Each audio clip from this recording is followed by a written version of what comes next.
চলেন আমরা ভাবতে শিখি।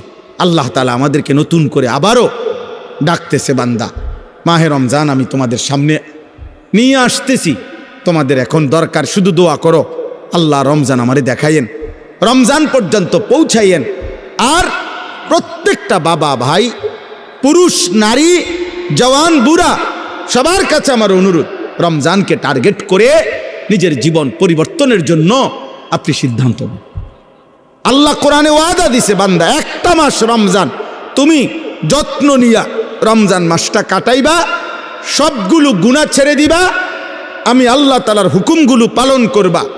আমি আল্লাহ ওয়াদা দিলাম লাআল্লাকুম তাত্তাকুন, এক মাসে তোমাকে মুত্তাকি বানায় দেব, জান্নাতি বানায় দেব,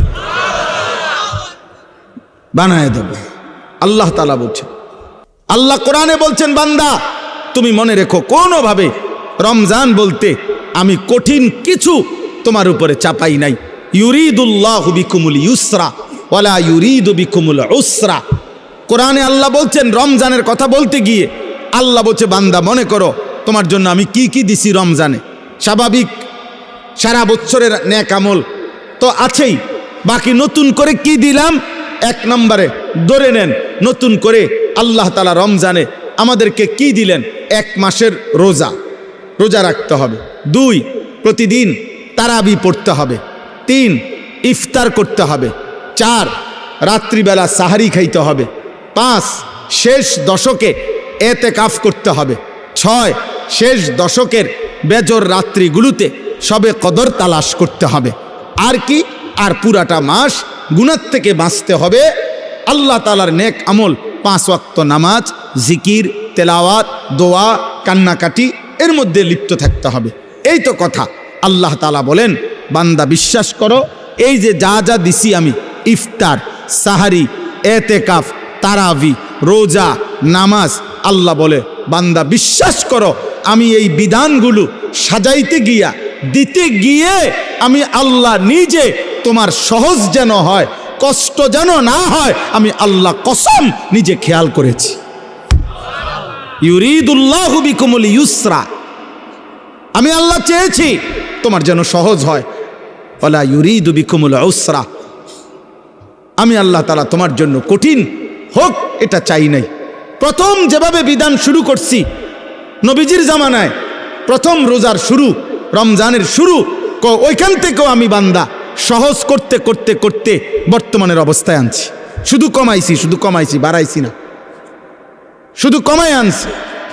সংক্ষেপে বলি, প্রথম রাসূলুল্লাহ সাল্লাল্লাহু আলাইহি সাল্লামের জামানায় রোজা এর বিধান ছিল কি?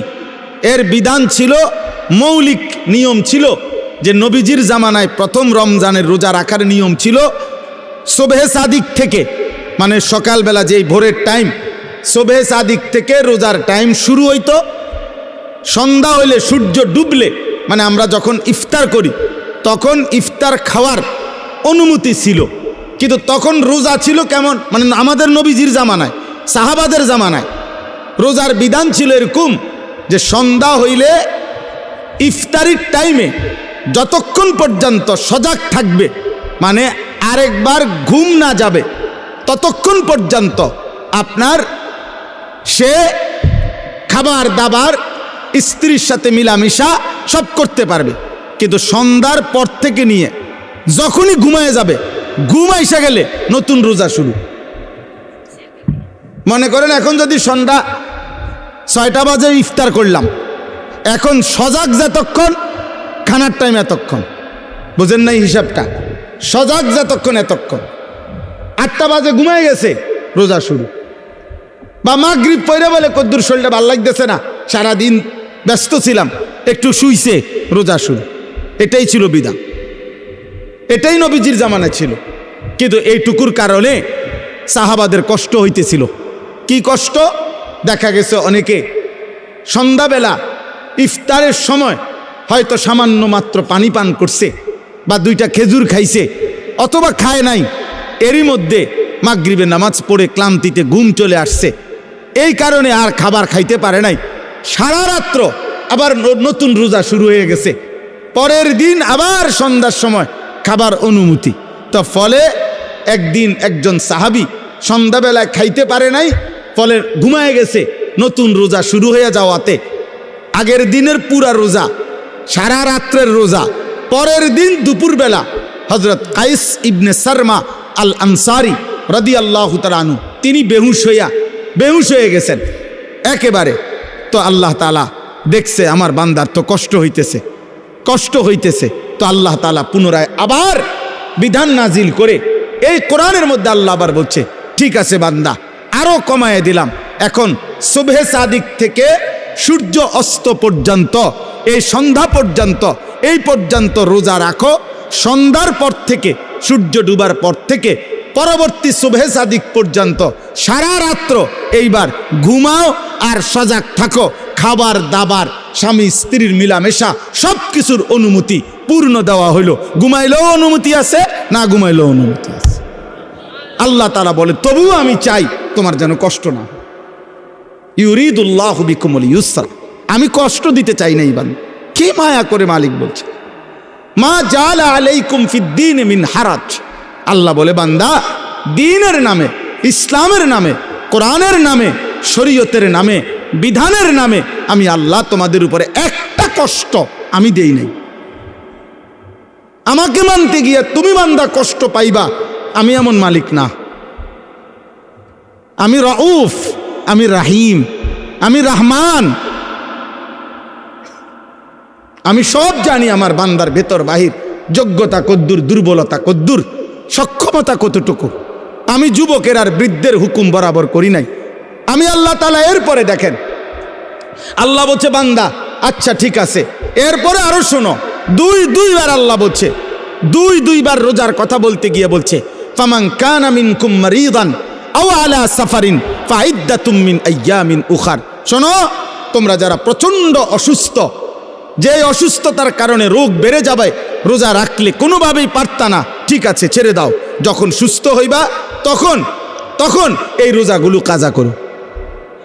তোমরা যদি দূরের লম্বা সফরে মুসাফির হও, তাহলে যদি প্রচন্ড রৌদ্র, প্রচন্ড পেরেশানির কারণে তুমি মনে করো যে কষ্ট হবে, তো আল্লাহ তাআলা বলে, ঠিক আছে, রমজানের রোজা এটা ছেড়ে দিও, তুমি অন্য টাইমে যখন বাড়িতে ফিরবা তখন কাজা করে নিও। আমি চেয়েছি তোমার সহজ, আমি বান্দা চেয়েছি তোমার সহজ।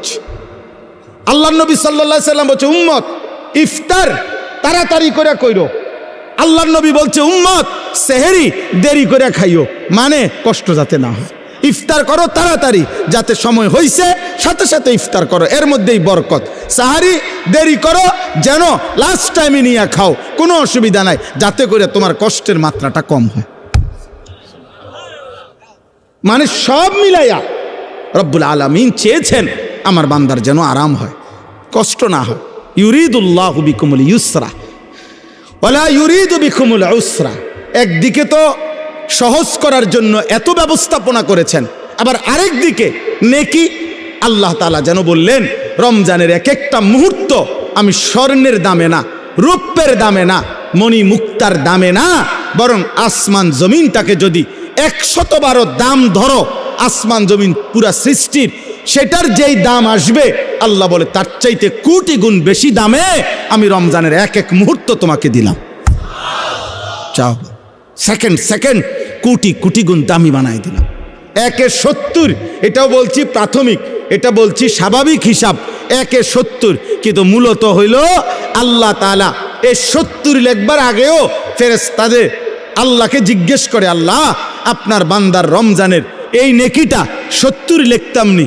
আল্লাহ বান্দার দিকে তাকাইয়া যখন দেখে গুনাহ থেকে মুক্ত, আল্লাহর জিকিরে তার জিহ্বা ভিজা, আল্লাহর মহব্বত তার কলিজার মধ্যে, সুন্নাত মোতাবেক তার জীবন, আল্লাহ তখন বলে, না 70 না, 700 লেখো, 700, 7,000 লেখো, 70,000 লেখো, 7 লক্ষ লেখো, 70 লক্ষ লেখো, 7 কোটি লেখো, 70 কোটি লেখো, 70,000 কোটি লেখো।